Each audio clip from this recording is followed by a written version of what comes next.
معصوم فرماتے ہیں جو مفاخرہ کرے، جو فخر فروشی کرے، جنت خدا نے اس پہ حرام کر دی. فخر فروشی کا مطلب کیا ہے؟ اب میں نے گھڑی پہنی، بار بار ایسے کروں، دیکھو بھائی یہ فخر فروشی ہے. لوگ موبائل لیں، ہاں بھی میرے ہاتھ میں آئی فون ہے، بار بار لوگوں کو دکھاتا رہے، دیکھو میں نے 2 لاکھ کا آئی فون لیا ہے. فخر فروشی ہے. خواتین باہر نکلے، افسوس کا عالم ہے نا، مجلس حسین میں آئے اور ایک دوسرے کپڑے دیکھ رہی ہیں، اس نے کون سا ڈیزائن پہنا ہے، اس نے کون سا ڈیزائن پہنا ہے، کون سا برانڈ لیا، اچھا کہاں سے لیا ہے. یعنی وہاں بھی یہ شروع ہو جاتی ہیں، کپڑے کہاں کے لیے، تم نے کون سا پہنا، اچھا کون سا ڈیزائن ہے، کل میں پہن کے آؤں گی. یہ نہیں کہ صرف کالا کپڑا پہننا ہے صرف اس لیے کہ سیدہ کا گھر اجڑ گیا ہے. کس کو دکھا رہی ہو تم، کس کو دکھا رہے ہو جوان؟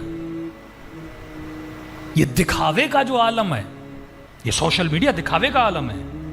یہ انوائرمنٹ جو کریٹ کیا جا رہا ہے دکھاوے کا عالم ہے کہ لوگ مجھے دیکھیں، وہ چاہے گاڑی ہو، وہ چاہے لباس ہو، کوئی بھی چیز ہو. فرمایا جو مفاخرہ کرے جنت اس پہ حرام ہے. کیوں؟ کیونکہ یہ شرک کر رہا ہے. اللہ کہتے ہیں اپنی زینتوں کو میرے دربار میں لاؤ، لوگوں کے دربار میں نہ لاؤ. جب مفاخرے پہ بندہ اتر آئے گا، اب خدا اس لڑکی کو حسین بنائے گا. یہ کیا کرے گی؟ اپنی زینت لوگوں کو دکھانا شروع کر دے گی. اللہ کہتا میں نے تجھے حسین بنایا، میرے ساتھ تجارت کر، میرے ساتھ عشق کر، میرے ساتھ معاشقہ کر، مجھ سے محبت کر. تو کن محبتوں میں پڑ گئی ہے؟ دنیا کے بڑے سے بڑا خریدار آئے، کیا ریٹ لگائے گا تیرا؟ کیا قیمت لگائے گا تیری؟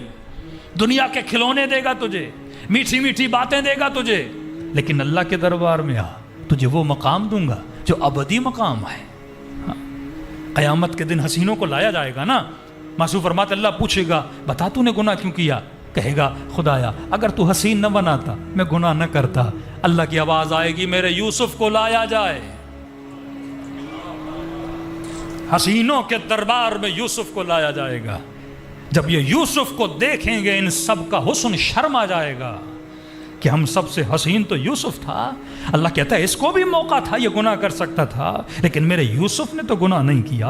الا من رحم ربی، اسے پتا تھا یہ دنیا میں کیوں آیا ہے. یہاں تو حسن بیچنے دنیا میں نہیں آیا، اپنے حسن کو اگر لے کر آنا ہے، اے خاتون، اے میری ماں بہنوں، اگر اس حسن کو لے کر جانا ہے تو مصلی عبادت پر دے کر جا. اگر حسن کو لے کر جانا ہے، جو باؤنڈری خدا نے بنائی ہے اس باؤنڈری میں لے کر جا، کیونکہ تو جسم کو دنیا میں دکھاوے کے لیے لے کر نہیں آیا. یہ جسم آیا اسی لیے آئے تاکہ تو ابدی زندگی بنائے. علی ابن ابی طالب کا عجیب جملہ، مولا فرماتے اگر علی کو آخرت کے ہزاروں گھنٹے دیے جائیں، ہزاروں دن دیے جائیں، اور اس کے بدلے میں علی سے دنیا کا 1 گھنٹہ لیا جائے، مولا فرماتے میں دینے کے لیے تیار نہیں ہوں، کیونکہ یہی دنیا کا 1 گھنٹہ ہے جو آخرت کے ہزاروں گھنٹے بناتا ہے.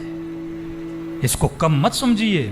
یہ 60 سال کی زندگی ہے تو منیمم، لیکن میکسیمم پاور رکھتی ہے. ایٹم بم ہے یہ زندگی. بم چھوٹا ہوتا ہے لیکن اس میں پاور اتنا ہوتا ہے وہ ملینز آف لوگوں کو مار سکتا ہے. بالکل اسی طرح وفیک عالم الاکبر، تیرے وجود میں ایک بہت بڑا عالم ہے، تو کائنات کو بنا سکتا ہے، تو کریٹ کر سکتا ہے. تبھی فرمایا میری امتی رسول خدا فرماتے ہیں 10 حیوانوں کی شکل میں اٹھائے جائیں گے. فرماتے کچھ لولے لنگڑے پیدا ہوں گے. یا رسول اللہ کون؟ فرمایا منافق، کافر، مشرک. یہ 3 ناقص ہو کے پیدا ہوں گے. تھوڑا علمی موضوع ہے، غور سے سنیے گا. مولا سے پوچھا کہ مولا ہمیں سمجھائیں تو صحیح کہ یہ دنیا اور وہ عالم، آخرت کا عالم، اس کے کئی نام ہیں. عالم قبر، عالم برزخ. پہلے تو ہمیں یہ نہیں پتا کہ ہمیں کہاں سے گزرنا ہے. مولا فرماتے ہیں اللہ اس بندے کی زندگی میں سکون لاتا ہے. کون سا بندہ؟ جو 3 چیزوں کو جان لے. فرمائے مال ہو نہ ہو، بیمار ہو شفا یاب ہو، صاحب اولاد ہو نہ ہو، فقیر ہو امیر ہو، اس پہ فرق نہیں پڑتا. اگر 3 چیزوں کو جان لے یہ بادشاہوں کی زندگی گزارتا ہے، سکون والی زندگی گزارتا ہے. مولا کون سی 3 چیز؟ کہ 3 چیزوں کا علم اگر اسے آ جائے، یعنی آج 60-70 سال کے بوڑھے بھی ہو گئے لیکن ان کو نہیں پتا یہ 3 چیزیں کیا ہیں. ہاں سنی ہوئی ہیں لیکن کبھی بھی ان چیزوں میں فوکس نہیں کیا. مولا کون سی چیزیں؟ فرمایا 3 چیزیں. علم من این فی این الی این. اگر 3 چیزوں کا علم رکھ لے کہ کہاں سے آیا ہے، کہاں پہ رہ رہا ہے اور کہاں پہ جانا ہے، 3 چیزوں کا اسے پتہ چل جائے. اچھا بھائی ہم کہاں سے آئے؟ کسی کو نہیں پتا. ایک نام سنا ہوا ہے عالم ذر سے آئے. یہ علم تو رکھو تم کس عالم سے آئے ہو، کس کائنات سے آئے ہو. تبھی خدا کہتا ہے انا للہ و انا الیہ راجعون. یہ نہیں کہا تم میرے طرف آؤ گے، کہا تم میری طرف پلٹائے جاؤ گے. اس کا مطلب ہم سب پہلے وہاں تھے پھر پلٹ کے وہاں جائیں گے. اب جہاں سے آئے ہیں وہاں کی محبت تو ہونی چاہیے نا. اور کوئی ایسی جگہ ہے کہ جہاں کی لذتیں اتنی ہیں.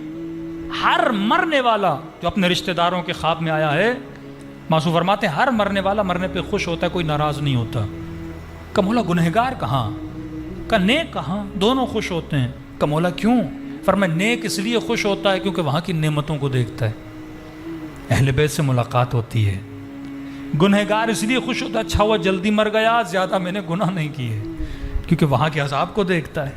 لیکن معصوم فرمایا ایک مرتبہ تو اس عالم کی جھلک دیکھ لے. اب کس طرح سمجھائیں آج کے جوان کو کہ وہ کائنات ہے کیا جہاں پہ تو جانے والا ہے. یعنی شوق پیدا ہوگا آپ کے دل میں. کیوں فرمایا کہ اللہ کے عباد موت کا شوق رکھتے ہیں، شہادت کی تمنا کرتے ہیں، دعائیں کرتے ہیں. مولا علی پوری رات روتے تھے کہ اس جنگ میں علی کو شہادت کیوں نہیں ملی. اور جب سر پہ ضربت لگتی ہے تو فرماتے ہیں اللہ فزتو برب الکعبہ، رب کعبہ کی قسم کہ علی آج کامیاب ہوا. موت کو علی کامیابی سمجھ رہے ہیں کیونکہ موت فنا کا نام نہیں ہے، موت اللہ کی ملاقات کا نام ہے. بندہ خدا سے ملنے جاتا ہے. اب مولا مثال دیتے ہیں اپنے اصحاب کو سمجھانے کے لیے کہ اس کائنات کو اس کائنات سے اگر سمجھنا چاہتے، کیونکہ ہم وہاں ابھی تک گئے نہیں، ہمیں پتہ نہیں وہ کائنات کیسی ہے، تو مولا ایک مثال دیتے ہیں. مولا فرماتے کہ جنین، جس طرح ایک جنین، ایک چھوٹا سا بچہ اپنی ماں کے پیٹ میں ہوتا ہے، دنیا کی مثال یہ ہے، آخرت کی مثال دنیا کی طرح ہے. اب ان 2 چیزوں پہ آپ فوکس کریں، 100 کتابوں سے بھی زیادہ آپ کے پاس علم آ جائے گا. یعنی 100 کتابیں بھی آپ پڑھ لیں آپ کو عالم برزخ سمجھ میں نہیں آئے گا، لیکن مولا کی اس مثال پہ اگر آپ غور کریں آپ کو عالم برزخ سمجھ میں آ جائے گا. فرمایا جس طرح جنین ماں کے پیٹ میں، سمجھو یہ تمہاری دنیا ہے، اور جب وہ باہر اس دنیا میں آتا ہے سمجھو یہ عالم برزخ ہے. کوئی ایسا میتھامیٹک پڑھا ہوا بندہ جو مجھے بتا سکے کہ دنیا اس کائنات کے مقابلے میں ماں کا پیٹ ہے کتنا؟ مجھے کیلکولیٹ کر کے بتائیں. یعنی اگر یہ بولے کہ ذرے کے مقابلے میں کائنات ہے پھر بھی اس نے زیادہ بول دیا ہے. کتنا ہے ماں کا پیٹ اور کتنی ہے یہ بڑی کائنات. فرمایا یہ جو دنیا تمہاری ہے نا یہ ماں کے پیٹ کے برابر ہے، اور وہ جو کائنات ہے وہ جس طرح پیٹ کے مقابلے میں دنیا ہے اسی طرح اس دنیا کے مقابلے میں وہ کائنات ہے. تبھی فرمایا کہ جب اللہ جنت عطا کرے گا مومن کو تو وہ جنت اس دنیا سے بڑی ہوگی. وہاں پر بھی کمیونٹیز ہیں، توابین کی جنت، مومنین کی جنت، اولیاء کی جنت، انبیاء کے اصحاب کی جنت. ہر کسی کا مقام وہاں پہ الگ ہوتا ہے کیونکہ وہاں جسم محدود ہے، لہٰذا یہ دنیا آپ کو بڑی لگتی ہے. لیکن اگر آپ کو قوت پرواز آ جائے یہ دنیا بھی آپ کو کیا لگے گی؟ چھوٹی لگے گی، کیونکہ روح کی اپروچ بہت زیادہ ہے، وہ کائنات بہت بڑی ہے. اب اسی چیز سے تقابل کریں آپ کی پوری زندگی آسان ہو جائے گی. علم من این فی این الی این. 2 چیزوں کو سمجھے، کہاں سے آئے وہ بات بھی بتاؤں گا، لیکن ہم کہاں پر ہیں اور کہاں ہمیں جانا ہے. اگر یہ 2 چیزیں آپ کو سمجھ میں آ جائیں، مولا فرماتے ہیں عظیم سکون خدا ہر بندے کو عطا کر دیتا ہے. اب یہ بوڑھا بندہ موت سے نہیں ڈرے گا، سکون کے ساتھ بستر پہ لوٹے گا، کہے گا اے ملک الموت جب بھی آنا ہے میری روح کو قبض کر دے، کیونکہ موت نہیں ہے، موت میرے لیے علی کی زیارت کا نام ہے.